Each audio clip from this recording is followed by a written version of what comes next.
Hello, and welcome to Parks Associates' 15th Annual Smart Energy Summit.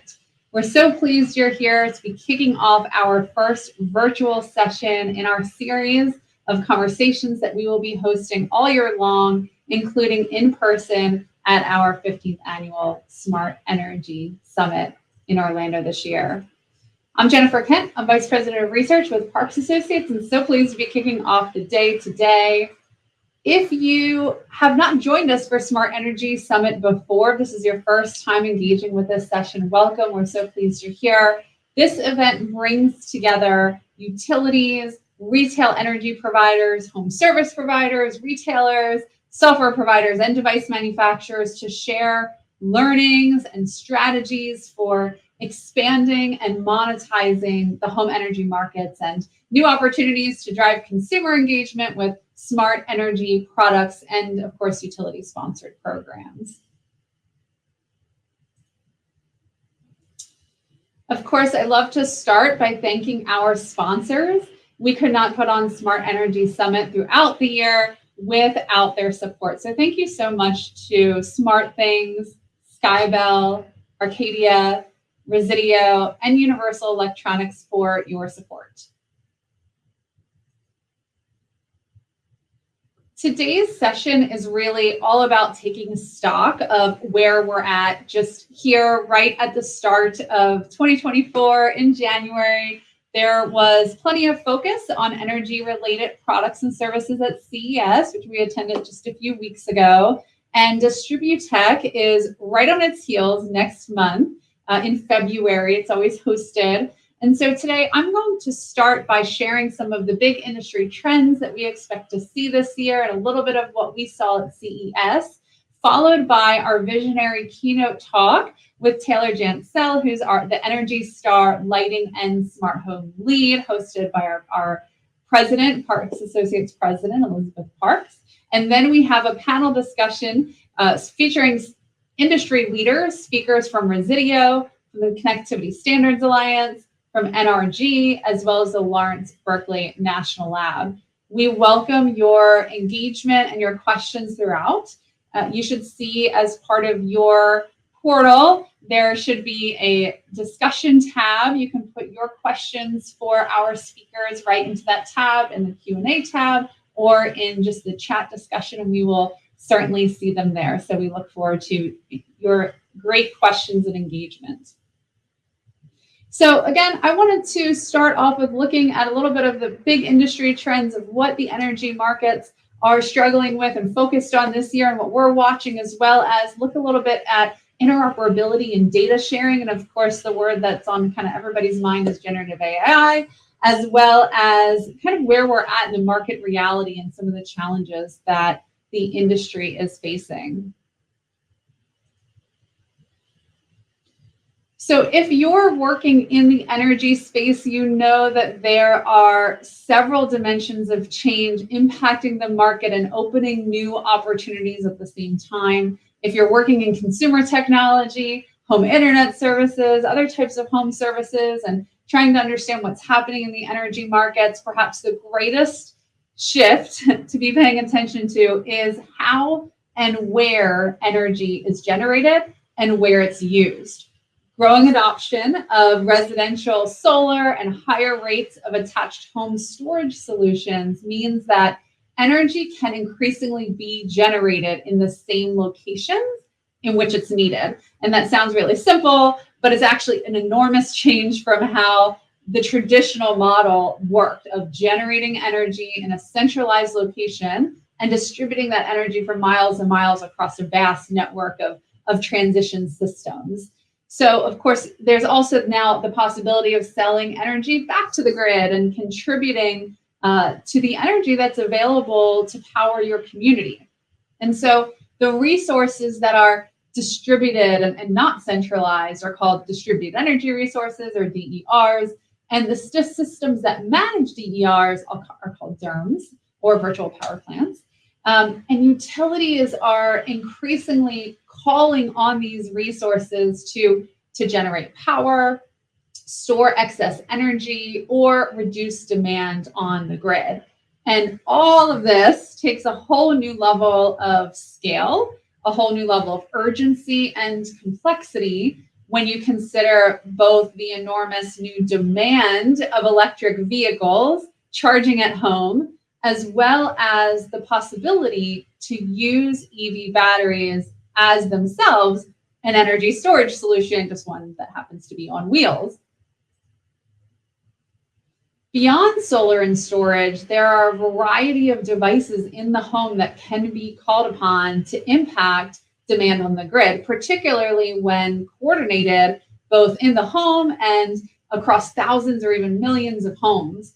Home energy management systems, we increasingly see, can coordinate shading, fans, smart vents for different controls in different rooms, and thermostats, of course, controlling that largest energy consumer in your home, the HVAC system, to reduce energy consumption. And water heaters and smart appliances can either be set back or turned off at certain times to help shave load when necessary. Now, a major limiting factor in this market evolution is consumer familiarity and their willingness to engage in these types of programs. So Parks Associates data finds that fewer than 1 in 5 households, really respondents, consumers, are familiar themselves with demand response programs. Now, of course, they go by all sorts of different names: rush hour rewards, peak time, all sorts of different fun marketing terms for these types of programs. But even fewer than those who are familiar are actually engaged and enrolled in a demand response program today. And possibly even more concerning is the fact that we see almost as many consumers telling us that they used to be enrolled in a program and are no longer enrolled as are currently enrolled. Now, that doesn't necessarily mean that they're having a bad experience. In fact, a lot of our data shows that the demand response experience is better than consumers expect when they enroll in a utility program like that. But they may just leave the plan. If they're in a retail energy market, they may find a plan that offers a lower rate. They may move out of that service area and they don't feel that they have a program available to them, or they're not aware of that. So this year, we're really focused on the consumer awareness campaigns and engagement strategies that work. Now, I also wanted to focus a little on data sharing and interoperability. Judging by what we saw and heard a little bit at CES, the HCA, the Home Connectivity Alliance, announced its new energy management interface specification at CES. So the HCA is made up of about 17 global brands, including GE, Samsung, Midea is a new ad, Frigidaire, American Standard, Trane from the HVAC side, Resideo, all coming together to, in this case, they are agreeing to use this standard to open up energy usage insights from their variety of products that they offer to empower consumers to understand how much energy their appliances are consuming, which can then coordinate with other loads in the household and possibly actually save you money on your bill. So great to see some energy insights sharing among some of the industry leaders. Skipping down to that last bullet point there, we have Chris LaPré talking to the CSA today about Matter, giving us a little bit of an update there. Matter is a standard in the smart home industry that helps devices talk together and coordinate together. What I was just talking about how shades and lights can talk to each other. The smart home becoming a little bit easier to send data packets around. We haven't seen the home energy monitoring data sharing coming out of Matter yet, but there are all sorts of great working groups that are working on that. So we'll hear a little bit from him. Other things that we saw at CES related to data interoperability come from one company called Eve that announced the first new smart outlet that actually has Matter support. So it would be interoperable with other devices and Matter hubs. And right now it does have energy insights, and those can be accessed within its own application. But again, as Matter evolves, perhaps able to share those energy insights further afield. Finally, the other one I wanted to call your attention to was AirZone, which is an interesting company that translates essentially the language of HVAC systems into terminology that consumer and commercial technologies and IT systems can understand and utilize, which is a really big deal when you think about modern HVAC systems, inverter, variable rate systems, being able to not just turn on full blast and turn off. They can have varying levels of power. And so smart thermostats generally can only tell the HVAC system to turn off and on because they're not talking the same language. So AirZone is one company that helps translate some of those more nuanced controls around zones in the home and what level the HVAC system is powering at, and maybe even humidity controls into a language that consumer and commercial technologies can understand.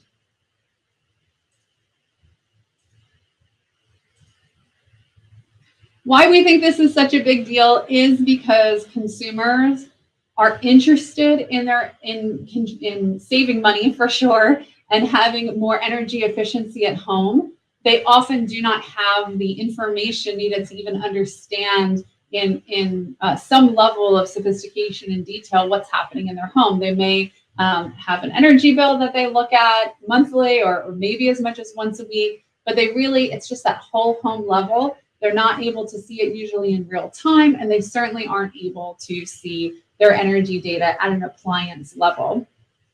When we ask consumers what would be the most valuable tools for you from a home energy management standpoint, the two areas that they most want data is the ability to see that disaggregated view, that view of what different things are using different energy in my home, and then also to see that in a more real-time way as opposed to in a delayed manner, and then try and make sense of what's happening in your household. We're very used to all of the insights and controls being at our fingertips in other areas of our lives, and so those expectations carry over to energy as well. Finally, I wanted to focus a little bit on, again, what else we saw at the Consumer Electronics Show besides a lot of discussion around energy monitoring data and interoperability. We did see a whole lot about EVs and charging, some big announcements between, for instance, SmartThings, Samsung SmartThings, and Tesla, where Tesla is opening up its energy monitoring insights from Tesla vehicles and Tesla Powerwall into the SmartThings app. So really taking that insight and information for Tesla vehicle and device owners and being able to see that all in one place with some of the other devices that they might have in their home via the SmartThings hub or application. We also saw an announcement from Resideo and Ford such that customers who own an F-150 Lightning, essentially EV truck, and a Resideo smart thermostat, there's going to be a simulation project that these two companies are working on, exploring how electric vehicles and homes can share the same EV battery energy source and interact with each other to help benefit the customer and the electric grid, have more efficient home and coordinated home energy usage together. We saw announcements from Bosch, from Tuya, from Amazon. I went to the Amazon booth and I got to see that, again, that Ford Lightning was there on show, as well as EV charging, and just the added level of convenience of being able to ask your Alexa in the home, how is my truck charged yet? How much longer does it have to go? I can tell it to stop or start charging. So a lot of thinking about the user experience around EV charging. And that user experience does matter. User interfaces and the consumer experience really do matter. And it's something that's particularly hard for the energy companies to deliver on, as they simply have not been consumer technology companies, right? Their DNA and their technology is industrial, it's commercial at heart. And the relationship with the consumer traditionally has frankly been based on billing. And so this opens up the opportunity for others in the home ecosystem to really be in the driver's seat when it comes to actually interacting with energy devices, energy data, and how you want to control and interact with all of that behind the meter. So I'm showing here just something else that Samsung announced, which was their new home map view of controlling devices in the home, one more step in kind of a user-friendly interface in the smart home. And just in case you haven't been watching, players in the smart home have their eye on energy. The smart home has sort of grown up on the back of the home security space and sort of peace of mind for the consumer and a lot of convenience and automation. But saving money on energy has always been right there with it. And we've seen companies like ADT and Vivint really get into the solar space.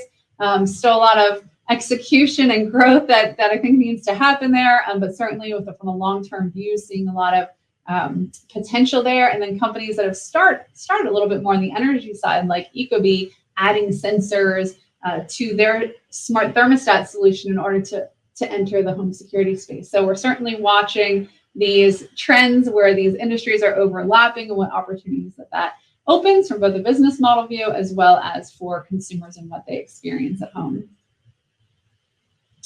So with that, I want to invite you all, if you weren't already aware, our in-person Smart Energy Summit this year is going to be in Orlando as an official co-located partner with DISTRIBUTECH. So if you haven't been to DISTRIBUTECH before, it is the leading annual transmission and distribution event that addresses technologies used to move electricity from the power plant through that transmission system and out to the meter and inside the home. So we'll be bringing executives from the energy space, consumer tech, grid tech, home services, to talk about the opportunity in home energy management, evolving business models, how you unlock smart energy for all, including lower income communities.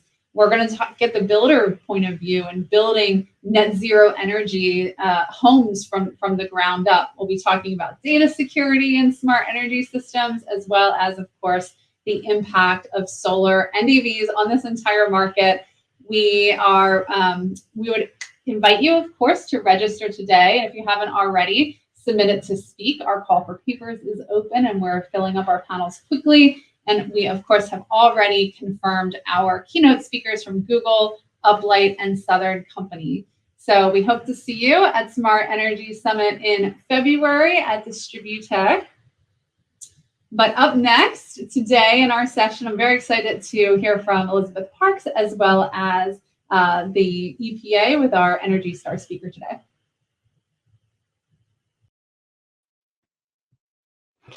Welcome back. That was some great information that Jennifer was sharing about some of the things that we saw at CES, some of the things that Parks Associates has been researching in the energy space in the past year, and really a lot of what we're looking forward to seeing and talking about at DISTRIBUTECH next month with our 15th annual Smart Energy Summit. So I hope you'll join us there. I'm Elizabeth Parks. I'm the president and CMO of Parks Associates, and very excited for our next half an hour where we will have Taylor joining us from the U.S. Environmental Protection Agency, the EPA, talking a little bit more about the Energy Star program that she's leading, particularly in the lighting and smart home part of the program. And so very excited to welcome her here. She's going to start us off and introduce the program, sharing some overview information, and then we'll go into a few questions with her. So if you do have any questions you'd like to ask,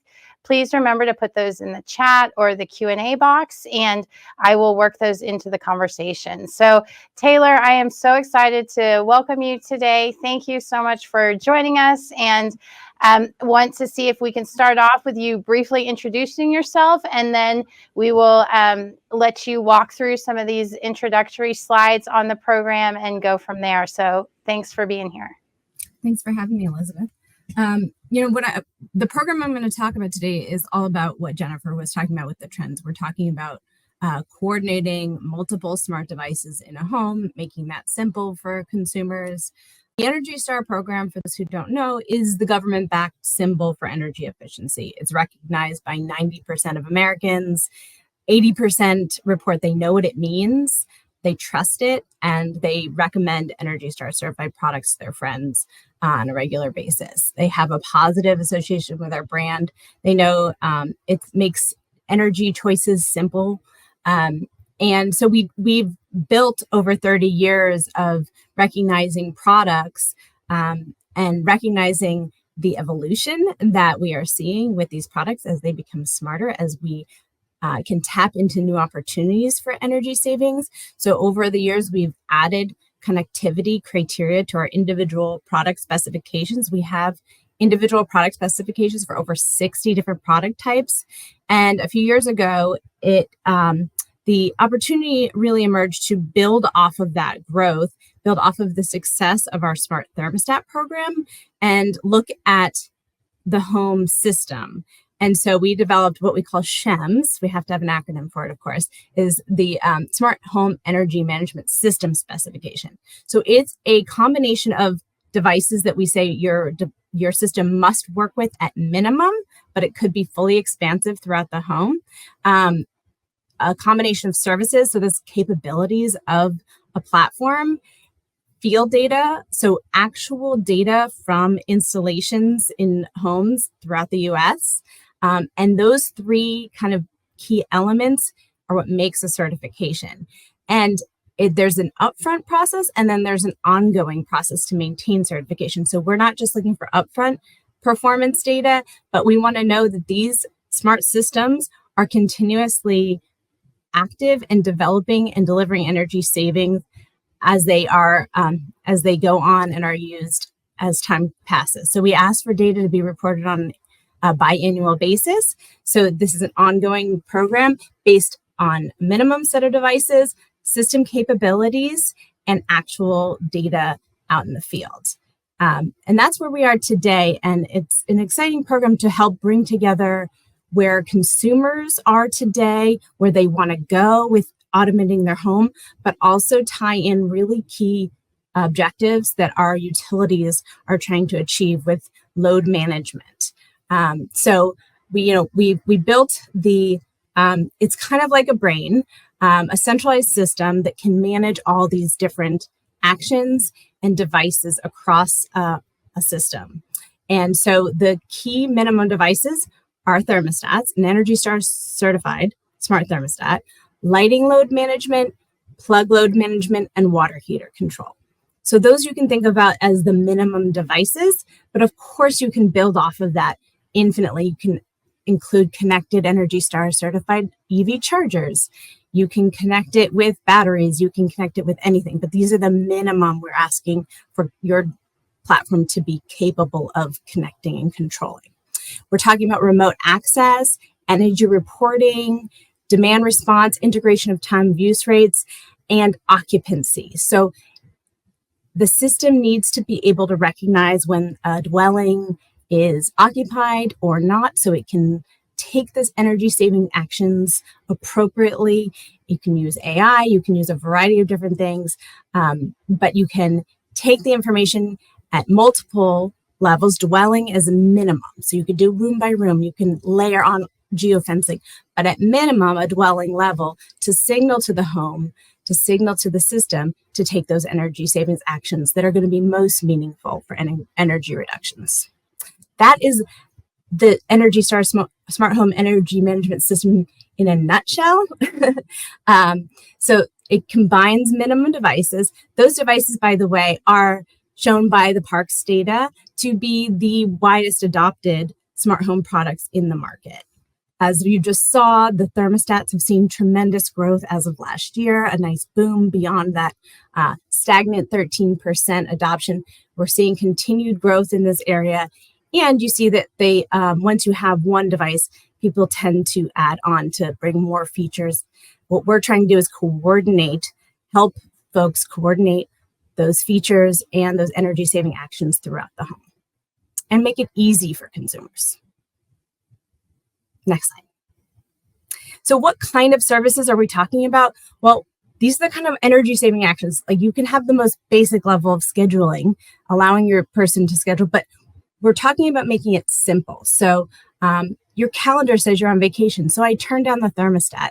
I powered off your water heater and I activated your lighting safety mode. Sending a user a signal that you're taking energy actions on their behalf based on the information you have about their actions. And they can always override it. That's a great feature. You can suggest, hey, I noticed you're away. Would you like us to take energy saving actions on your behalf? You could send pricing signals to your users through this system to let you know that your utility rates are low, and you can adjust your behavior to get the lowest price of energy for your home. So these are the types of things. We try not to be overly prescriptive. These are just illustrations of the type of features that we're looking for in an Energy Star SHEMS. Next slide. I really want to invite anyone who's interested, who thinks that they have a platform that hits all these targets, to reach out, contact me. We are looking to support our interested parties. We are building out more resources for supporting certification. We have a third-party certification process that I can talk more about. And we are about to release a certification tool to help navigate the certification process at the end of the month.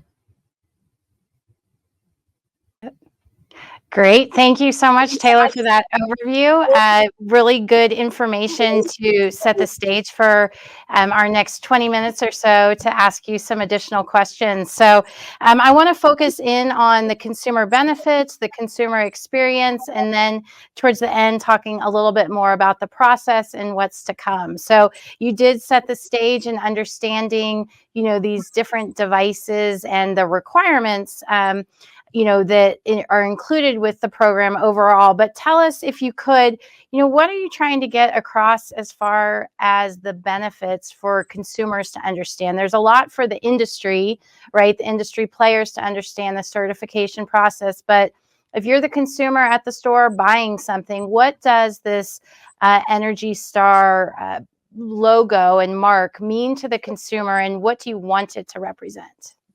Yeah, well, it is highly recognized and trusted symbol for energy efficiency. It's all about making energy choices simple, and we actually have research that people's brains light up when they see it. It helps make overwhelming purchasing decisions much more simple. People feel like they're doing the right thing for the environment when they are choosing an Energy Star certified product.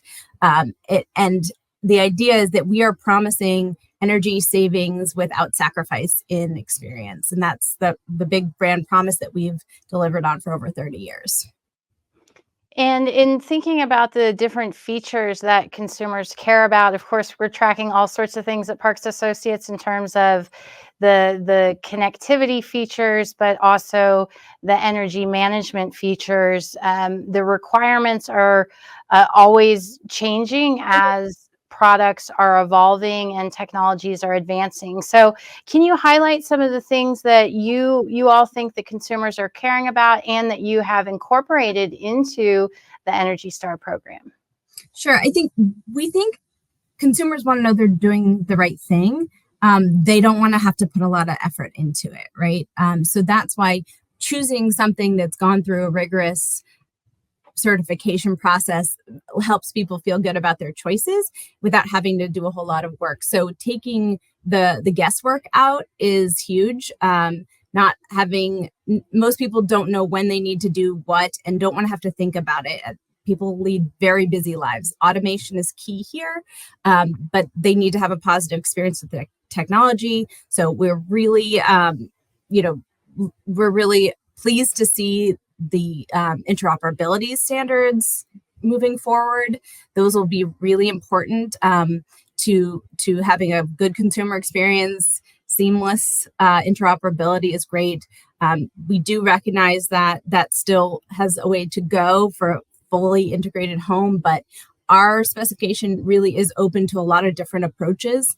And like we said, the consumer experience is key. It needs to be simple. And they need to get feedback on the energy savings that they are experiencing. It's just like a lot of these smart home devices. It's a novelty item. It's fun at first. They might get really into looking at the data and diving in the very beginning, but then they forget about it. They just want to live their lives, right? So, but if you, one of the features of our program is you give energy reporting. You allow for that in a variety of different ways to consistently let people know that the system is delivering for them and they don't have to worry about it. And that promise that we see is about energy, just in the sense less is being consumed, that there's an efficiency somehow that's taking place, even if a consumer has no idea exactly maybe, how much is supposed to get saved. And so initiatives like the Home Connectivity Alliance coming forward with that data being able to be shared, and also these new solutions with real-time analytics become an important part of that. Of course, interoperability and the efforts towards having devices and systems talk together allows for some of those analytics. When consumers are thinking about Energy Star, do they think about the cost savings? And is that something you all are really emphasizing? Or is it more on that generally there's going to be less energy consumed? And how does that play out in terms of some of the deep dive benefits that you all might be highlighting with that consumer experience? Sure. So right now, we can't guarantee any amount of dollar savings, bill savings. Everyone's behavior is going to be different. And so their systems are going to deliver different, their lifestyles are going to deliver different energy saving opportunities. But we do hope to learn more as we get more participation in the program of what is the universe of energy savings that can be delivered on a statistical basis. And we see reductions somewhere between 10 to 30% with the key devices, but you can imagine much greater savings if you integrate with more products. So there's a lot of little energy savings to be had, the more devices that are connected in a home. But as Jennifer mentioned, the HVAC control is the biggest one. We know smart thermostats really deliver on that energy savings big time. And so what this allows, a system-wide approach allows you to collect additional benefits and additional energy savings. And we're seeing that, and different systems are going to compete on how much they can deliver and how well they can deliver those energy savings while still maintaining good consumer experiences. Really interesting. Well, and we do show data. We have consumer reported data that's showing that people with a smart thermostat are saving on average $45 a month. That's what they're reporting they save, which is significant when you add that up. And so I think that's a big point with the orchestration of the different devices and the ability to control things where automation is in play. And then those little incremental savings can add up to a lot, which of course is what the utilities are all very interested in. And one of the things at DISTRIBUTECH that we'll be talking a lot about is those partnerships and future business models where the utilities will be really, it's a necessity to be looking towards the devices in the home to bridge them all together and create a different way that the load is can be optimized. So very interesting there.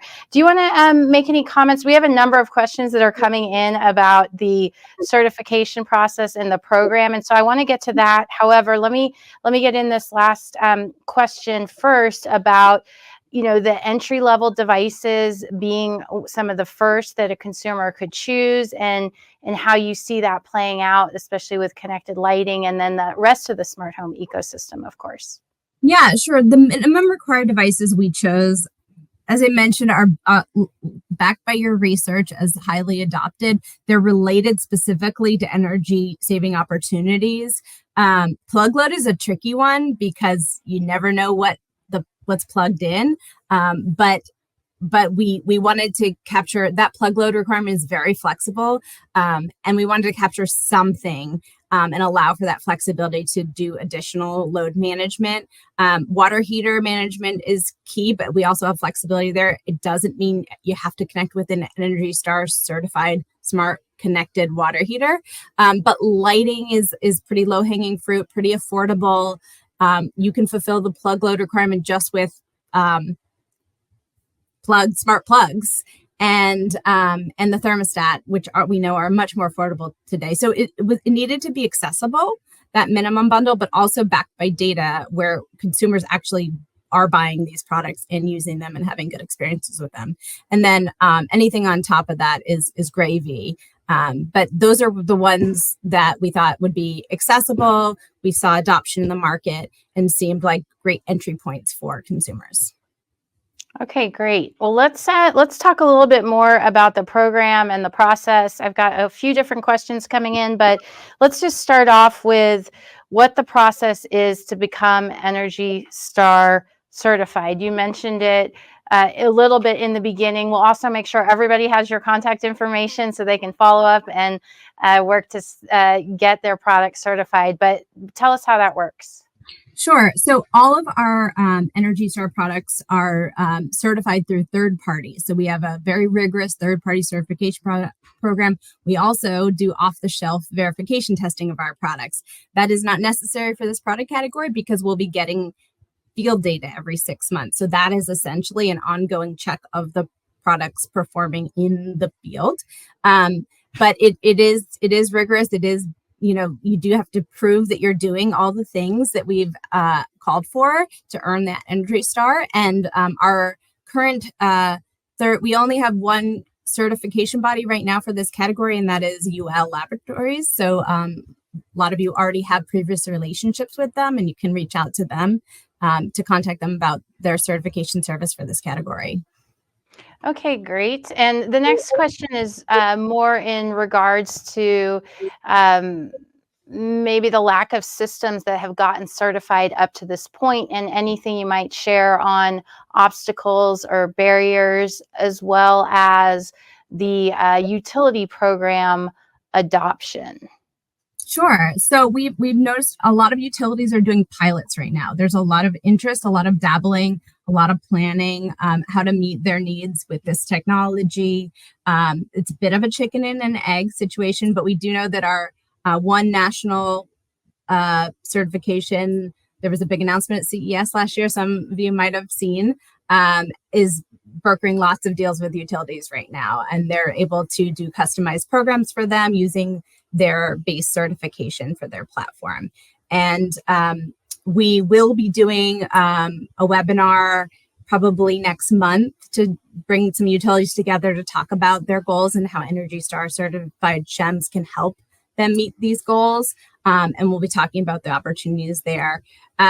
We do believe that certification has been complex. So we've been working on developing a certification guide with practical examples so we can better illustrate what exactly we're asking for. And so we hope to have that out by the end of the month as well. Okay, great. One other question here from our audience. The comment is 50% of energy is lost in the local loop. Is EPA doing any work in this area? I don't know if that's something you could comment on, or we can. I'm not sure what that question is really about. So okay, so we'll get whoever asked that. We'll get back to you on an answer on that one. So let's talk a little bit about again some of those requirements for certification. You mentioned it in the beginning, but if you can reinforce those, I think those 3 key elements that you highlighted earlier. So energy saving actions, for one, is, we have this example where you have to kind of take actions on behalf of a user. And that has been, I think, confusing for some folks. Like, you have to be able to allow a user to schedule energy saving actions or put their schedule in preferences, but also doing something on their behalf because you've noticed they've been away for a long time, right? That is a benefit that plays into this, making it easy for them to save energy where they don't have to go out of their way to do that. And you can do that in a variety of ways. And we're helping illustrate how different tactics for doing that. We are really, the reason I think we didn't want to come out and tell people how to do that. We want to see what you guys have and say, yeah, that works. So I do think that a lot of us, if you're looking at our requirements and you're confused, like, please do reach out, because it's meant to be very much open to a lot of different ways to hit the mark here and really allow you guys as service providers to innovate and do what you do best at serving your customers and doing these energy saving actions, and then, saying like, is this going to meet the requirement? And then UL and me will help you figure that out. And that's what we're trying to do with the certification tool, to really help illustrate how to meet the requirements that may have been a little bit vague in the specification. Yeah, well, that's great that you guys have more coming, and we'll certainly, once those webinars and information are announced, we're happy to help support that initiative so the industry understands the process and the value also behind it. So, Taylor, it's so great to have you join us. I'd love to let you have the last word here and tell us where you see this program going in the future. And so any final comments you have? Sure. I mean, we're really looking to get critical mass and really dive into the data and see what the energy savings potential really is out there and what different systems approaches can deliver. And that can help us move to the next phase of the program, which we see being able to be based on a performance standard, a threshold of energy savings across on average delivered by a system. And that will provide a more level playing field and less capabilities and prescriptive based approach like we're doing now. We want to really have a threshold for performance similar to how we do other products, so that we can go out and say an Energy Star certified smart home energy management system will save you between X number of dollars on your annual energy bills. That's where we're headed, but we need a critical mass of participants to get there. So we are inviting, if you get in early, you're going to be a part of shaping what that future looks like. Well, great. Thank you so much, Taylor, for joining us today and for all the work that you're doing to really help the consumer understand these products and what they're offering, as well as the industry, with this mark that has a great deal of meaning behind it. And again, we value your time, and thank you so much for joining us. And I hope to see you in person soon. Thank you so much for having me, Elizabeth. Okay, so if you want to get involved, we have Taylor's information here, and you can also reach out to her directly, go to the website. If you'll stick with us for just a minute, we'll be right back for our next panel, where we'll be following up, talking a little bit more about what's to come at DISTRIBUTECH and for the coming year in energy management.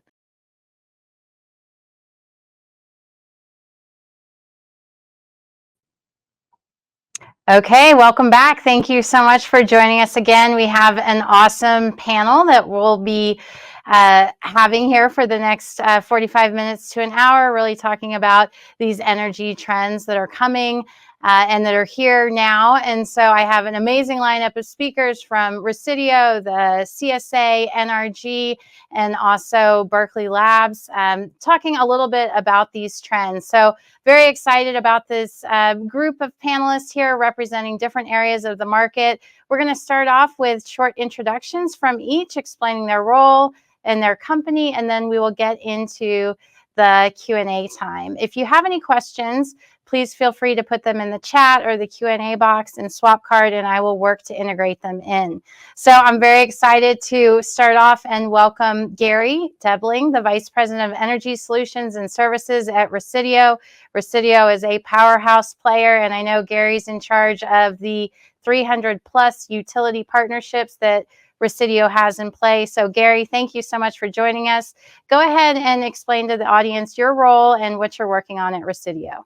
Yeah, hi Elizabeth. Hi, good afternoon, everyone. Yeah, my name is Gary Debling, and I'm the VP of the Energy Services and Solutions team here at Resideo.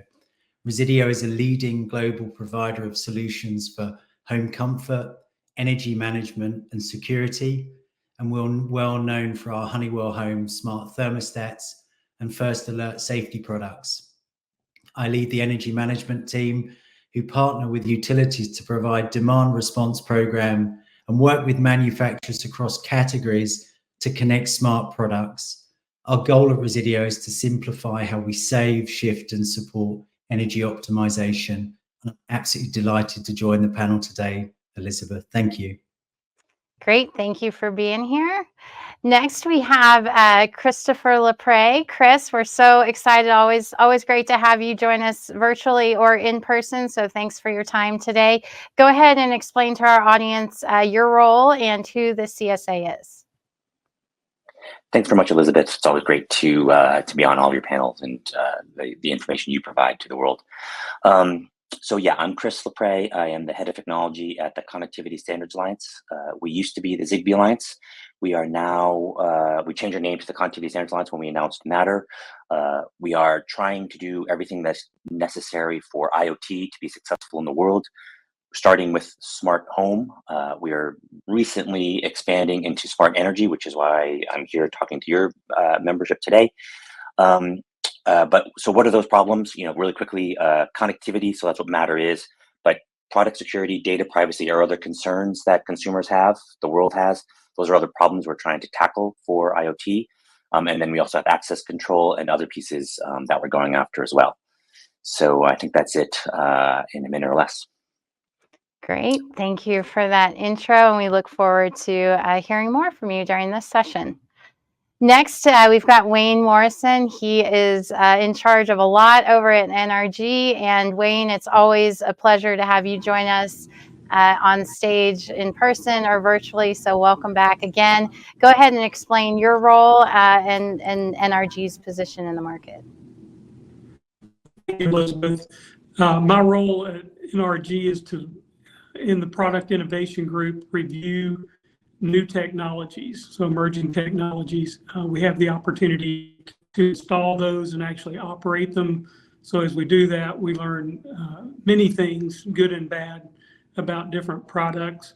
So then we can offer those to our customers, the ones that fit, and are always looking for what else is new in the market.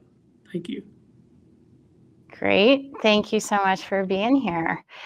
Bruce, also a great pleasure to welcome you to our stage. So thanks for joining us. Go ahead and share with our audience your role in Berkeley Lab. Yes, thank you so much for this opportunity. I'm a research scientist at Lawrence Berkeley Lab. We do public interest research. We worked on energy efficiency for over 50 years and on demand flexibility for over 2 decades now. My own research centers on the intersection of internet technology and energy systems. And in recent years, it's focused on communication protocols and system architectures for how we can get highly dynamic pricing to be an effective mechanism to engage customer flexibility for the benefit of the customer and for the grid. Thank you. Okay, great. Thank you so much, gentlemen, for joining. We're going to start off, we're going to be talking about the big picture, devices, data, utility readiness, partnerships, and then finally the data analytics and monitoring. So we're going to try and see if we can get through all that. I want to start off with the big picture and what we're talking about when we say the orchestration of the grid or this grid coordination that has to take place. And Bruce, I want to start off with you, given your vast expertise in this area. Can you give us a brief summary of what this all boils down to, what this means when we're talking about orchestration and this grid coordination that's going to have to happen? Yeah, in these discussions, people often talk about many diverse grid services, but the most of what the customer can deliver to the grid is in shifting and shedding, very occasionally shedding load to better balance supply and demand, and reduce system costs and reduce capacity requirements. Many mechanisms have been proposed or used over the decades for this purpose. Many of them are declining, but 2 of them are rapidly increasing in use, which is aggregators, or virtual power plants as people like to call them now, and pricing. And while I personally think the pricing is the superior solution for the foreseeable future, we need to make good use of both mechanisms. So we need to make sure we have effective interoperability so that grids can integrate with VPP providers or with customers directly to have people rewarded directly through their bill on pricing. And we're making progress in standards in this area, particularly with the introduction of OpenADR3. But we really need to define collections of ways so that ideally every utility on the planet does things the same way, or at least within a very narrow bounds, just like we do in IT systems where we have rampant interoperability. And we need to learn from that success. And can you expand a little bit more on this virtual power plant idea? Now, you just said that it's aggregators, or they're called VPPs now. So can you just explain a little bit in more depth what we're talking about, exactly what we mean there? Yeah, so this sort of decouples the customer from the utility directly, so that the third party, the aggregator or the VPP provider, orchestrates many customer devices for the benefit of the grid, and then shares some of the revenue with a customer. So it simplifies it for the customer, and that they don't need to be as involved. But the VPP provider also takes a lot of money out of the system, and that there are other issues. So there are some pros and cons. And with pricing, the aggregator is the utility meter, which is the original aggregator, which aggregates all of the loads in the buildings. And if you charge the right price, you don't need to have a mechanism which goes around the meter. And fundamentally, we have aggregators because the prices that we usually charge people are not the right prices. So to get better outcomes, we have to have mechanisms to account for the fact that we're not charging the right price. So those are two paths we could follow.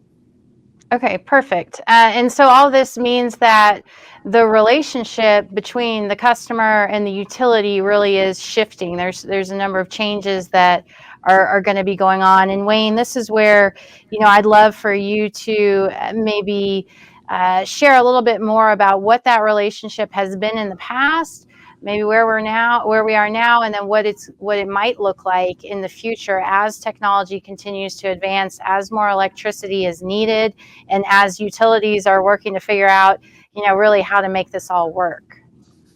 Right, and very simply, right, supply and demand. So I know as I was growing up, I have to be careful these days. As I was growing up, we were used to the utility just building another power plant as more load was added. So consumers really did not think about it. They just flip a switch and things turn on. Ready Kilowatt was one of the logos that was used back then for all electric homes and more electricity usage. So no one wants an outage. So what we're looking for is to all work together as we move forward, because we know how to control power plants. And we do that every day. Those are complex facilities to make sure that we have power that's adequate when we need it. But where are the loads? Those are at the consumer's homes. So as Bruce was mentioning, all these different devices now that aggregate up into virtual power plant, or Jennifer talked about, right, thermostats, home batteries, EV charging, all those type of things. That's where I'm able to spend most of my time, looking at those devices, and you can see all those coming together. But I think as consumers are more familiar now with apps and Wi-Fi radios, or different radios are being built into devices, and consumers are used to controlling those. When you ask for that permission of, can someone else, right? Can a utility, can a retail provider send a signal to that device?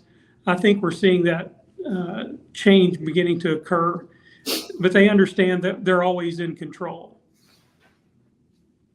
Yeah, so this shift where these devices in the home are connected and then enable the utility to really have control of that load and have an impact, particularly when you add it all up. So it's not one home that matters, it's one home times 1,000 or 1,000,000 or whatever the community is, which is interesting, particularly when you look at the community aspects, and even now communities being built with energy and energy efficiency and shared resources in mind. It's very interesting, the different things that are going on all over the place, and devices really driving a lot of that. Gary, I want to move over to you before we start talking more about devices and interoperability, and see your great experience, if you want to share more on your big picture view here of what's going on with the grid orchestration and those major devices in the home, like HVAC, that really are the energy hogs maybe of the home. Yeah, thank you. I think Wayne sort of hit really right on bullseye here. It really is a community effort. And I think we're incredibly grateful for every consumer that allows our utility partners to shift that energy at those moments in time. And I think that as the smart thermostat penetration grows and our education with our utility partner intensifies, that will enable us to really build on some of the new standards that are coming to market now. And in particular, HCA, which was announced in Las Vegas at CES, interoperability between appliances, providing a seamless experience for consumers that give them insights about their energy efficiency and their usage, as well as surfacing important energy about the ability for those appliances and the effectiveness of that shifting of energy is really critical. So I think we're really on the cusp of some very exciting energy moving opportunities, and it's just going to take a community effort from utilities to appliance manufacturers and OEMs to aggregator services like ourselves and consumers allowing us into their homes to do some really elegant shifting of energy. We're very excited to be part of this energy chain. And you all mentioned, I made an announcement, sorry, at CES with Ford. Do you want to share a little bit more about what's to come there with that partnership? Yeah, no, we're super excited because obviously with our heritage of decades of thermostatic control, we're really excited to really understand the home. And one of the critical things as we go through this energy transition is that consumers aren't impacted or their comfort's not impacted through this shifting of energy. So we've partnered up with Ford because we actually really do believe that EVs can be a solution versus a problem. So rather than us sort of hypothesize about the impact of EVs, we're actually working with Ford to simulate the needs of an EV, and in particular a bi-directional EV, when that's introduced to the home. So we're really excited to look at the combination of how that bi-directional battery and a Ford Lightning truck can help power the HVAC system or a Resideo smart thermostat. We think that powerful combination could be a real asset to the grid and can be really dispersed at times of grid strain. So we're very excited to see where that partnership takes us. Yeah, it's a great announcement, and we'll definitely be following it and seeing, what you all have to report on here in 3 or 6 or 9 months, whenever that comes. So congratulations on that one.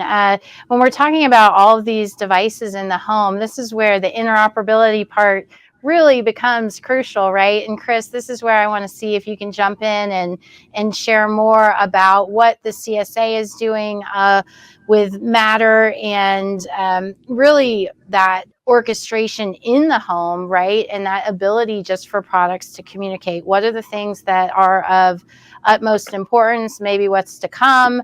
We know Matter is in an evolution of progress. And so please share with us some of the things that you all have worked on. Yeah, so we're really the Matter working group is very focused right now on smart home implementation still, making sure that we get that right, and there's still some things to be done in that capacity. But we are certainly starting to expand the definition of what a classic or traditional maybe smart home has been. That's smart plugs and cameras and those kinds of things, sort of the traditional piece. But to expand it to where the rest of the panelists have been talking about a lot of the world is going. So your electric vehicle should be a Matter device as you buy it and bring it into your home. You should be able to just scan a barcode just like you do for Matter, and then you join the network and then figure out what other devices in the home it has to talk to. So that's the new device type that we're working on. Water heaters, in particular, heat pumps are another device type that we're working on. Again, those are devices that are becoming smart, and those should therefore be part of your Matter network as it gets in the home, whatever ecosystem you wish to use. But as you have that, now we already have thermostats that are implemented. You really have the makings of just an app that could be on your phone and can really do some of this demand response that everyone else is talking about on this panel. I mean, that's the world we're trying to get to, where if all these devices now have a standard and can get on the network in 10 seconds by scanning a barcode, or even the Bluetooth. Just like literally you plug your hot water heater in, and then boom, you have a notification on your iPhone that says there's a new device found. What should we name it, and what rules do you want to set up on it? That's how simple it should be. And then energy management can layer on top of that. We're looking into medical devices. I know I've talked to you about that elsewhere, Elizabeth, as well. Again, those devices that your doctor prescribes to you should be just as simple. You go to CVS, you get your prescription filled. It's a medical device, scan the barcode, and then boom, that's on your network. And it's doing what it should do in terms of getting your medical information where it needs to go. Yeah, and in the U.S. market, energy costs are still relatively low, although our research certainly tracking that consumers have awareness and concerned about energy costs. But in Europe, it's a whole nother story, right, Chris? So is there anything you can share with us over, I know CSA is a global organization, and Matter, certainly a global initiative. What are some of the things you're seeing over there that is really driving demand? Certainly the cost of energy. Can you expand on that a little bit more? Yeah, definitely. So we, a couple things here. We have slightly larger membership in Europe, closer to 40% versus one third on the other side, slightly less than third, I guess that would be. And so, yes, there's a lot of demand in Europe for this. And we're also seeing it on the commercial building side. So that's yet another evolution that we're looking to make sure we get right, as we're, again, focusing on smart home to make sure Matter is done right. But any kind of motion sensors or occupancy sensors that are going to work for the smart home should have some type of pairing mechanism where someone putting in a smart building can just pair 10,000 of these, and then power comes in a couple weeks later, network comes in a couple weeks later. It should still work for that. What Matter has today does not work for that. So that's this longer term evolution piece that we're trying to make sure we get right, so that occupancy is something that can be somewhat universal throughout let's call them smart spaces where people live and interact. And that way that the energy management systems can take advantage of that richer occupancy set of information that we're trying to make available there. And Europe is definitely driving a lot of this.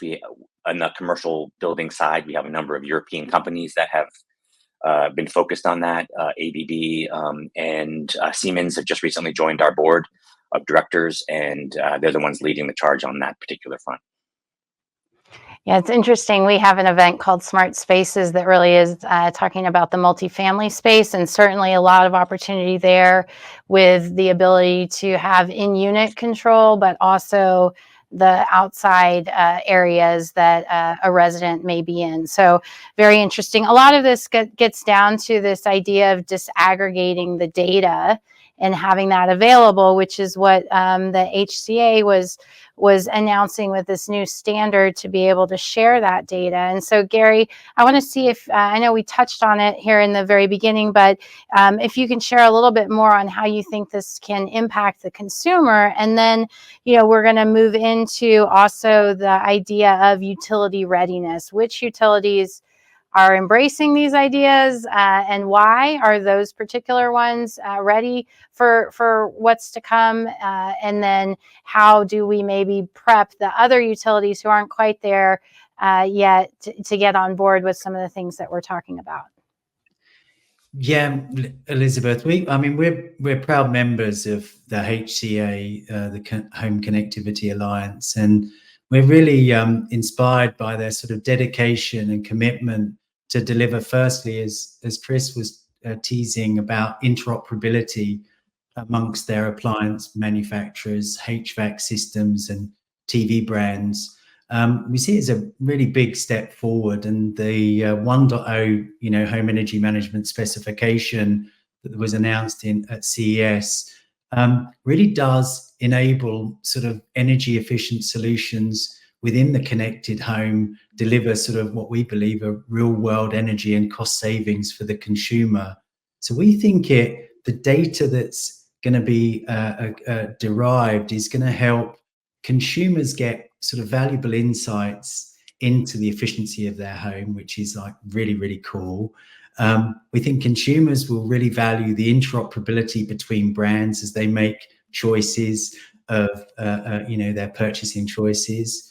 we think that there's tremendous help for us as an aggregator within the service and utilities to see the impact of the movement of energy between those devices at critical times. Will add value and across the chain.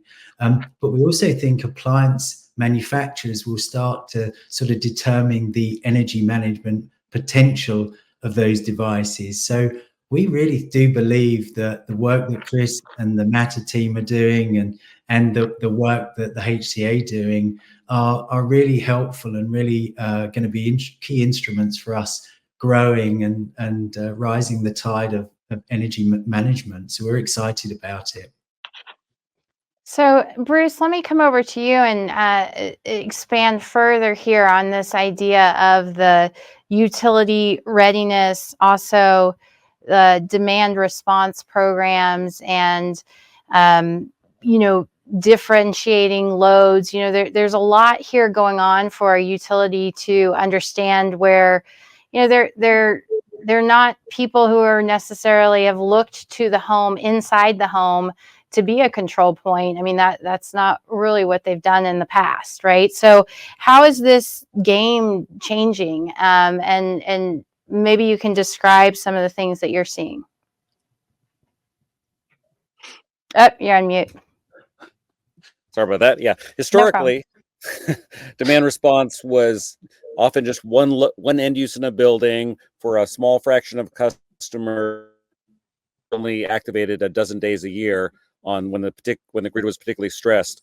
But as we get more variable renewable production on the grid, really every day on the grid is different. So we want demand response to cover as many loads in the building as possible to get most of the load. We really would like all customers to be active and help contribute to flexibility and to saving money. And this should be continuous, acting every day of the year, not just episodically. So that's really a different mindset. And with that, everything needs to be automated. And so we need to have very seamless, simple interoperability. And really, one of the central conclusions I would say that we've learned from the success of internet technologies, the best things are and universal. And if we adopt those two principles, we're really likely to get to a much better outcome than otherwise. And that's really our key challenge. And as far as utilities, utilities more and more are engaging with aggregators, and that's certainly necessary. And there needs to be standardization on that front, which I announcement contributes to. But we're also seeing more and more utilities, particularly in Europe, but also we're planning to do this in California, introduce pricing, which is really advantageous to the consumer, to allow the consumer to save the most money. So the biggest challenge on that front really is the lack of utilities offering the good prices, so that then manufacturers have an incentive to introduce products and consumers to acquire them. Right. Okay. I've got a couple questions from the audience, so I'm going to go ahead and take those now, if it's okay. Wayne, I'm going to come back to you as well, but you might be able to answer one of these questions. So here's the question. Utilities are actively adding the capability to control temporary assets placed on their grid. What control will the asset owner have to limit or reject third-party control? Anybody? So what control will the asset owner have to limit or reject the third-party control? Wayne, is that? I can maybe, Wayne, you can help me. Go ahead. Oh, sorry. Yeah. Okay, I'll jump in first. In the past, as we think about kind of on the power plant side of the business, when someone wants to offer a generation source, there's a contract of some sort, and it states kind of we can do X amount of load for X amount of time, certain days of the week. It gets down to that level of detail. So I think, again, today we're thinking more demand response, DERs in the market. So these are smaller generation sources, but they're affecting the overall market. So I think as the aggregators of these virtual power plants come together, they'll be providing some type of a contract to say, I can deliver X amount of power certain days of the week and time. Okay, great. And I'll just jump in. This is somewhat of of a softball lob for me. From our perspective, we're trying to make sure everything is in the home control, right? So like I mentioned before, you have a hot water heater or a new electric vehicle, you're scanning that barcode in your home and you're giving it access to your home network. And you are really in control of everything that that device can do. So I mean, it might be that there are click-throughs still that you've got to deal with, and that's what our data privacy group is trying to work on and simplify.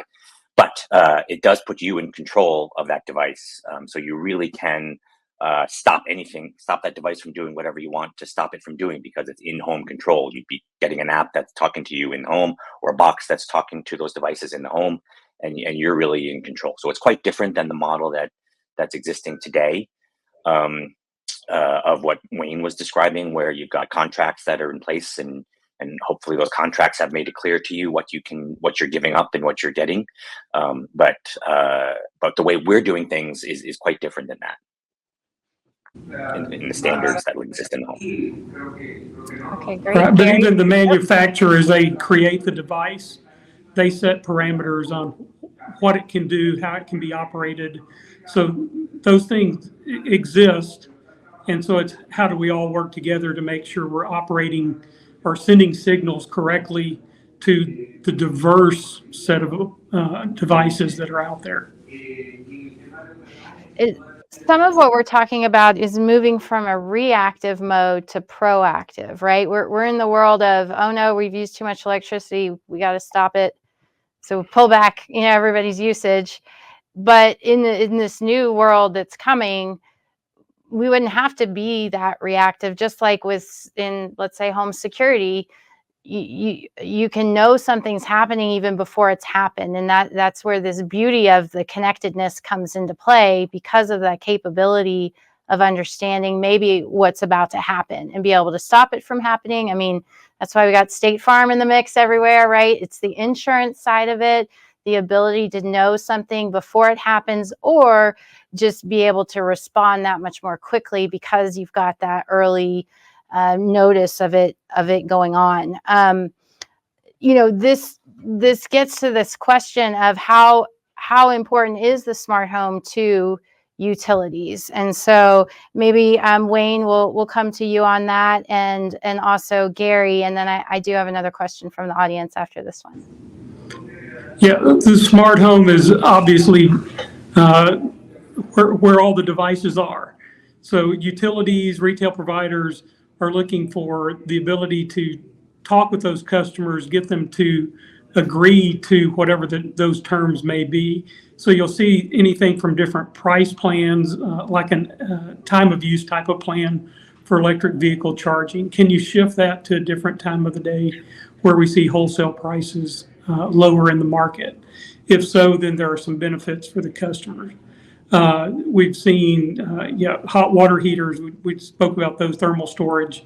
Can we charge those at night, even charge them higher, use a mixing valve to put the correct temperature water back in the house? So all these devices are in the market, and very important to orchestrate all those together. I think that's really the focus of this call today.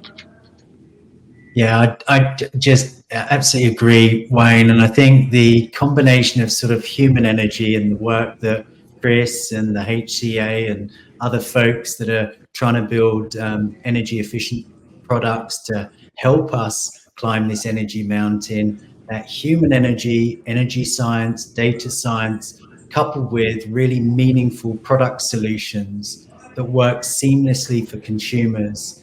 And as you indicate, Elizabeth, just happen seamlessly and elegantly and have an impact not just on their home, their community, and the greater world. I think this is just such a meaningful journey we're all going on. And I think the closer we work together on it, I think we'll all be winners in the long run. So very exciting. Yeah, and I want to touch on. Oh, yeah, sure. Go ahead, Bruce. Yeah. If I could jump in, if we commonly talk about what's happening inside the home, inside of residential buildings, as if there should be fundamentally different from other building types. But with internet technology, we use exactly the same technology in any building type, and in fact, in any country, it's always the same. And we really need to work to that for electricity systems where we have universal technologies. And now the products might be different, but the underlying technologies can be universal. Sure, absolutely. Okay, let me ask a couple more questions here from our audience. First one is about the HCA and the CSA. So the question is there any crossover work between these two groups, given that there's a number of players who are members of both groups? So does the HCA and CSA work together? And Chris, I don't know, Christopher, I don't know if that's one you can answer for us. Yeah. So as the questioner prompted, yes, almost all of our members are in common, maybe a handful of ones that aren't, but certainly the drivers of both organizations are in common. And we have spoken with their leadership pretty regularly. And I believe we're still quite in alignment. When they first announced what they were doing, they had a commitment, the members that we had spoken to and the HCA in general had a commitment to Matter in the home for what they were doing in the home for connectivity purposes. That's Matter. They had a commitment to Matter as those devices were evolving. And HCA is very much a cloud connectivity piece. And I think on the energy management side, we are also in alignment with the strategy things that all the panelists here today are saying in terms of how energy management should be done. I think for us, it's the in the home connectivity. We have to make sure that all the right players are there and get all the different electric vehicle chargers to come and agree on how to do that connectivity, and all the different water heaters companies to come and agree on how to do that connectivity. And not to belittle what they've done, I think it's a fantastic thing, and it's definitely providing the vision. But once the data is in the cloud, now they can put some component in the cloud that creates this functionality that we're talking about of energy management. And that's what they've done, and I think that's brilliant. And I think we're still in alignment on the long-term goal here. Okay, great. Thank you for that answer. The next question I've got is, for manufacturers of smart devices, what would be a good way to develop demand response programs with the utilities? So I'm sure you might all have a good answer for this, but Gary, do you want to jump in here? Yeah, it's a great question. I think we're device agnostic. So from an aggregation point of view, we want to meet the customer where their choice is. So whether it's a Nest thermostat, a Resideo Honeywell home thermostat, or an Ecobee, we offer those products to our utility partners, and then we provide the aggregation service. And we see it now with HCA, with the appliance manufacturers. So suddenly the home that has a smart Honeywell home thermostat that brings in a Samsung fridge and a Ford Lightning truck, the future state is an aggregated experience of all those things, all driven by energy science and data that says, look, here's the things the customer is willing to compromise on. Here's the things that they can't compromise on, from comfort or range in their EV, or when the water heater is going to be at a certain temperature. And if we can do all those things and can do that at community level, so that Wayne and our other utility partners can use that fleet of devices at moments in time, that's really, really exciting. So I hope that answers the question, Elizabeth, but we see it as a big community play. And the reason we're working with Chris's team on CSA and also with the HCA group is that we see standards and others helping us raise the tide. This is not about one brand that's going to win everything. It's going to be a combination of things. Any other comments on that question of how manufacturers can be launching a demand response program with utilities? I would say to go to DISTRIBUTECH, come to Smart Energy Summit, get in front of the utilities, right? If you don't know what the utilities are doing or what they're about, it's going to be hard to partner with them. So paying attention to things they pay attention to. And I think that's one reason we're bringing the smart home conversation to DISTRIBUTECH. That's a very focused show on transmission and things that are going on the grid, on the equipment outside of the home. And really the organizers want to draw some spotlight on what's going on in the home and the power that's going to happen with connected devices and what this means for the future, really for the utility play. So anybody else want to comment on the manufacturer, what they can do? Bruce, go ahead. Yeah, in California, we're actually trying to move beyond demand response programs because, as I noted, they tend to be limited in the number of devices and the number of hours per year and such. And they really then can't provide a lot of value to the grid, or they do provide value, but it's quite constrained. So we're trying to move to highly dynamic pricing where the prices are different every day because grid conditions are different every day. And the great thing about tariffs is tariffs are not optional in the way that programs are optional. So you can really bring in all customers and all devices in a way that preserves customer autonomy and privacy, so that customers always have the choice to do whatever they want, as long as they're willing to pay for it, and they have the most opportunity to save money. Okay, great. Great answer about really being beyond just demand response. That demand flexibility is an interesting concept to push, beyond just DR. So any other comments on that question? Okay, the next question is whether there's a reality that we can have demand response programs in place and that the customer doesn't really notice.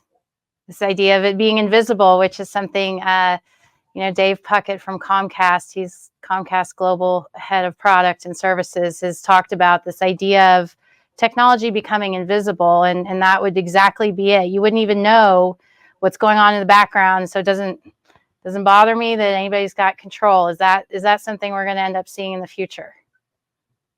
I mean, I think I can jump in first. We're trying to create the standards that will get all the devices to be connected, so that if you allowed, you'd see aggregated usage of things. Price would flow through, like Bruce is saying, and other signals might be flowing through as well. But then also your preferences would be something that would be flowed through, like when you're in this room or when you're in that room, or how many people are in this room, and how you're adjusting your thermostat and your lighting. And eventually, I don't know if AI is there just yet, but you should be able to get both of those signals into some system that can be smart enough to just set things for you. And so that it really can be simple. And I think in the meantime, you could probably have a simple panel of like, okay, in a demand response event, or if the price goes here, how many degrees are you willing to sacrifice of your air conditioning or of your heating?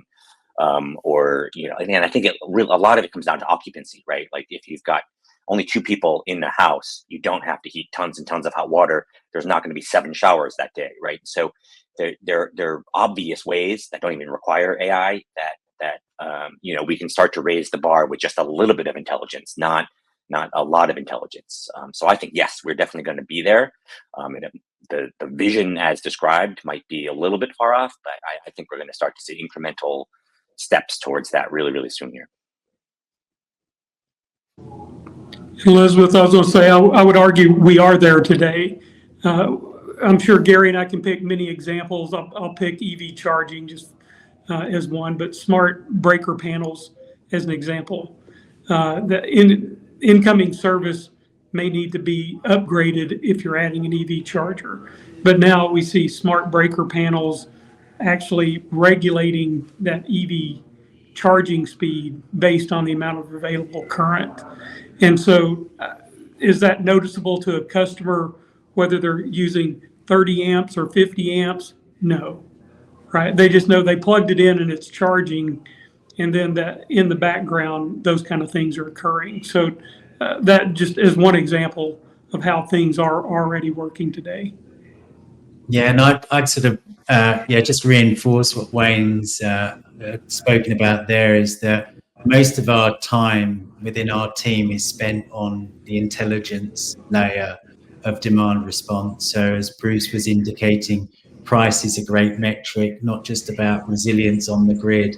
So we're spending a lot of time thinking about those combinations. And I think going back to the Ford relationship, we could all here sort of try and note or predict the impact of a normal customer driving their Lightning truck home onto their home environment and the anxiety that brings. So by working with that industry and understanding the behavioral needs will enable us, as Wayne was indicating there, is do a number of things behind the scenes where the customer's not impacted, so their lightning truck can get them to their office or their workplace the next day, but not at the compromise of the comfort and the environment of the home. So, energy science, intelligence, smart products, understanding, time of use rates and grid resilience, all those things are going to be factored in so that the customer has a really elegant experience both today and moving forward. So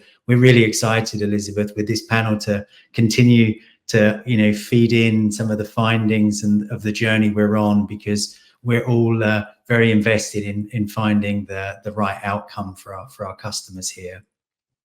Well, and it's going to be about the customer buying these connected devices, somehow getting these connected devices in their home. And with thermostat adoption, it's at 17.5%. And that is a nice jump. We were sitting at the 10 to 12% adoption rate for like at least 5 years from our data. So finally, in the last 2 years, we've seen this push past 16 and now 17%. That's still a lot of households who do not have this. My question, out of curiosity, is do you think that there's going to be a discontinuation of the dumb thermostats in the future, right? If like Samsung and LG have gone out and said, everything we build is going to be connected. Every single product we have is connected. I believe it's already happened at this point for both those companies. Will we see the thermostat companies put a stake in the ground at some point and say, we're going to make everything connected because we, effectively we're going to have to at some point, anyhow? Or will we continue to see I don't know if we call them dumb thermostats, because in some ways the unconnected thermostats can still seem smart with their capabilities. You want to jump, Gary? You want me to jump? You jump first, Chris. No, jump. So I think someday maybe, and I think I'm a little more conservative than what Wayne was saying before about some of the things, but I think, in a lot of appliances, what we've seen is that, yes, it has connectivity in it. And then, because the consumer has to create an app or download an app and then create an account and jump through all these hoops to even get it on their Wi-Fi, we've seen that consumers don't make those jumps. And so we're trying to stay focused on that piece, make it really, really simple so that they do, easily get things on and they have assurances to their privacy that they want. And also security as well of that device that's connected. And then if we can get past those hurdles, and then, I think if we see higher uptake of connectivity, then I think we will start to see more companies start to push at least connectivity. Again, I don't know if we can call them smart if consumers are going to, if I have to buy a thermostat that has a switch in it and I just don't connect it, what does that do for the world except, put a radio chip in there that no one's using? So I think we need to make sure we get our ducks in a row before companies cross that. And I think with LG and Samsung, they're talking about like TVs and other things that, today are all connected, right? I'm buying a connected TV and I'm connecting it because I need that for my Netflix and stuff. But for refrigerators, I don't know if we're there yet, or thermostats. Yeah. And sorry, Bruce, carry on. I was gonna say, a lot of devices are getting connectivity for purposes other than energy. And once you do that, then adding the energy features is free. And so you might as well do it. And so that's going to be a big driver towards all of this as well. Yeah, we love that concept that the product can grow over time with the consumer, and with the connected solution, that's wonderful.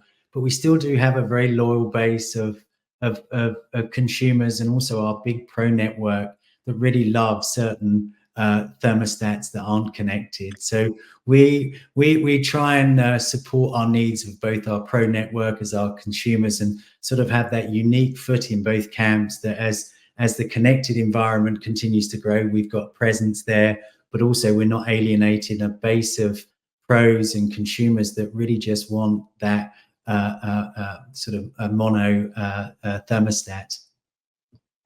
Well, and it's the power of choice, right? So that you're able to appeal to the people who can connect the value with the connected thermostat, with a smart thermostat, and then the people are like, I'm not interested, I don't want that. I want to keep doing what I've always done. There is going to be the issue, though, of the utilities having to move customers into these programs, right? And we've shown very low adoption across many, many years. And Wayne and Bruce, I'm sure you all, and Gary, all know this as well, that is a problem, right? Explaining to consumers and getting them to opt in. We've even seen people who've opted in and then they opt out, and then what do? How do you re-engage them? So Wayne, I don't know if you have any ideas here on the marketing, on the utility being able to connect more directly to the customer in a way that the customer can appreciate and would result in entering into one of these various programs that a lot of utilities are offering. Yeah, I think it all starts with market research, right? I had a boss once, you may have said this before too, Elizabeth. He would ask me a question, and the answer was, you're a data point of one. So it's one of the, right, what are customers looking for? What's the value, right? Just because customers are asking for it, if there's not value in the market, then it's a lower priority. And so I think we start with that market research. For me, I think about energy efficiency. Customers can easily think about how would I save energy at my home? And so whether it's appliances, whether it's moving from gasoline or an ICE vehicle to EV, right, they all are making decisions along the way. So how we're kind of seen as one of those trusted advisors. And so how do we leverage that to help them understand how to save energy, which translates to saving money? Yeah, absolutely. Yeah, go ahead, Bruce. Yeah, so when I was a child, I remember our family used to collect bottles and cans and newspapers and periodically drive to a recycling center to recycle it. And most people didn't recycle it with that. But once people decided we really need to be serious about this, we just started providing the service to everybody, whether they wanted to or not. People realized it wasn't that big of a deal. It was easy to do, and it helped reduce pollution. And as I mentioned, the great thing about pricing is prices are not optional. If you just start charging good prices to people, you could have devices that would automatically discover a device in their house or building that has the local price, and then which has been configured with the right retailer and tariff, and just automatically start doing the right thing even without the customer doing anything, because that's the default behavior. That's the way devices should just work. Great. Well, certainly a lot of progress, and work to getting to that point. But we are strong believers that, familiarity, value, and affordability, those are the three metrics that Parks Associates tracks across services and products being adopted. And that familiarity piece and the value, of course, along with affordability, become, really critical to that tipping point of getting into mass market. So we're still got a long ways to go with the energy device, product category in its entirety, but certainly a lot's coming, and we continue to see that. Consumers do tell us that there's a willingness to pay for real-time energy consumption and then the data analytics that come with that. And so I think that's where a lot of companies are working of how can I show the consumer and get them engaged in a non-annoying way, that educates them to really want to be a participant, be an active participant without having to do much. And that's the trick, right? And that's where the utilities are really going to start seeing some momentum when those things come together. But maybe we can talk about how much progress have utilities made up to this point with showing what consumers want, which is the real-time data and the analytics that go along with that. So Gary, maybe I'm not sure if this is something you might be able to speak to, and potentially Wayne following you. Yeah, we're seeing, we feel very grateful for the trust that our utility partners sort of place in us. And we're seeing a lot more sort of activity in programs and a lot more support for reaching out to those fleet of sort of smart thermostats to make an effective change. So we are definitely seeing momentum.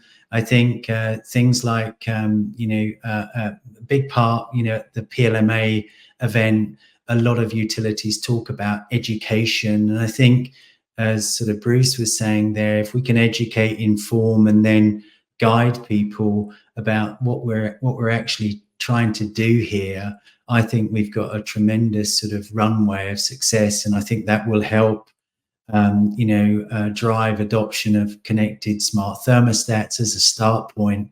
That coincidental load is really valuable, and being able to, as a tech platform, being able to reach out to that fleet of thermostats, make a change that doesn't affect someone's comfort, and then deliver the results back to the utility will drive more adoption, and then layering in additional loads will continue to drive new programs and new initiatives.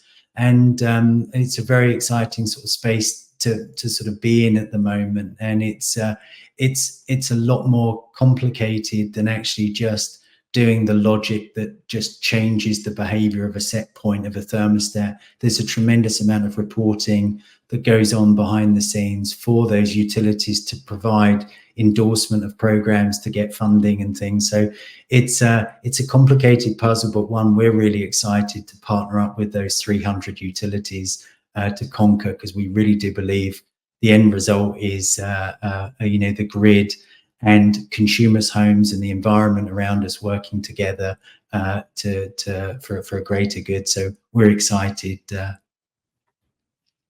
Great. Any other comments on utilities? Wayne, did you want to make any comments on where utilities are at with real-time data and that monitoring piece as well?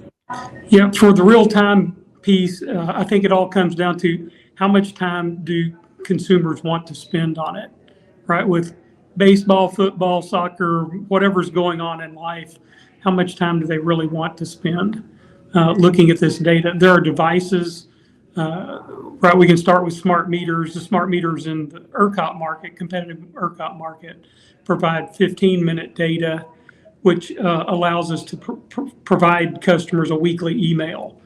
We receive lots of positive comments from customers saying we like that kind of a once a week quick check. Here's what I did last week. Here's what I did this week.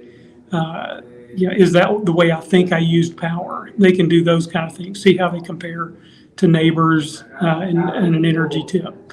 So with that information, for most consumers, I think that's a good start. And then what we've seen in the past is when you provide them, the smart meters in the ERCOT market had a Zigbee radio in them. And so we could pair devices like a home energy monitor that would give you updates every 10 seconds in a home. Again, how much information before you get overwhelmed? And once you have the data, with any of this data, once you have it, what are you going to do with it? So as we provide more and more data, if customers do not perceive a value in it, then it's just more data overwhelms them and may turn them off.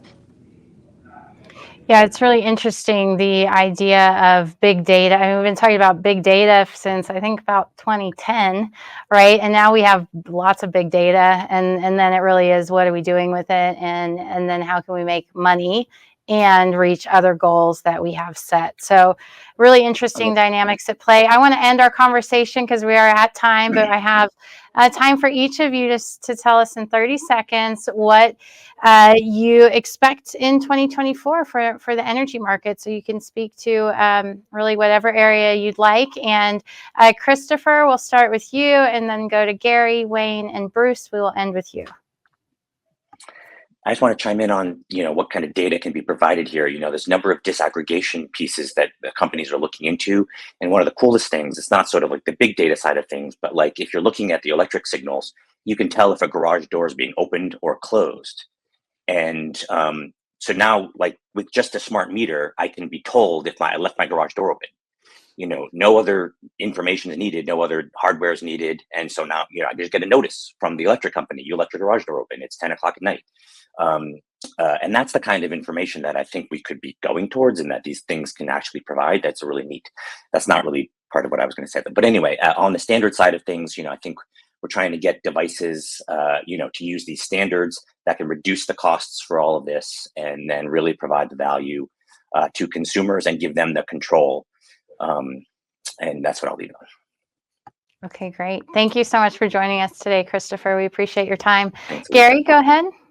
Well, we're sort of unapologetically excited about seeing the first takeaways from the vehicle to home energy exploration we're doing with Ford. Understanding that relationship and how electric vehicle batteries can inject power to the home to help reduce energy costs, and will be, I think, a huge learning for ourselves as well as the industry. So we're very excited about that, Elizabeth. We really are, and obviously sharing the takeaways with yourself over time. Yeah, and that's a huge announcement you all made. So congratulations on getting that going. And again, we'll look forward to watching that unfold. Wayne, you want to comment here? Yeah, I would echo Gary. Christopher said that I was very optimistic on technology. Yes, I am. Loved it. That's what got best job right here, looking at all this. And Gary, I'm driving a Ford Lightning with extended range battery, so very familiar with that. But I think with all the vehicle to home, vehicle to grid technology, that excites me more, right? Because like that Lightning, the extended range battery in that truck is equal to 10 Tesla Powerwalls hanging on the wall. So just lots of power that's there. And so as we learn to work together on all that, some great opportunities. Absolutely. Bruce? Yeah, so I think there's a very bright future for highly dynamic pricing. In California, we're planning to start offering that in 2 years and roll it out to most of the state in 3 years. I already own 2 devices that can take in a time interval signal and optimize to it. The heat pump controller in my house, which provides space and water heat, so it's by far the biggest load, already can take in such prices. I only can pay time of use, so it optimizes to that. But once the better prices arrive, my hardware is already set up to do it. Secondly, a few months ago, Apple rolled out a routine software update and added the feature, which I think is on by default, where it takes into account a marginal GHG signal, which is really algorithmically the same as a price signal. So we could through software upgrades, get a lot of existing products that are out in the field to be price responsive just with a routine software update. Yeah, it's really amazing what's going to come. I mean, it's hard to wrap your head around all the different areas that technology is advancing and really transforming things. We had a poll question on our swap card interface that people really do think that the rising energy costs are what's going to drive the adoption of these products, followed by the growth of the smart home industry, and then by EVs. And interestingly, not one person said that an interest in climate change prevention, that's a 0%. So that's kind of interesting, because we do think that conscious consumers will help, right? People understand, just like recycling, if I can help save the world and make 5 cents doing it, I'm going to do that. Even if I can help save the world and not make 5 cents, people might be willing to do that as well. So this has been an amazing discussion. I've learned so much, and I really want to thank you all so much for your time and joining us today and for the prep calls. I hope to see you all in person, and thank you again for being here. Thank you, everyone. Thanks, Elizabeth. Thank you. Bye. Bye.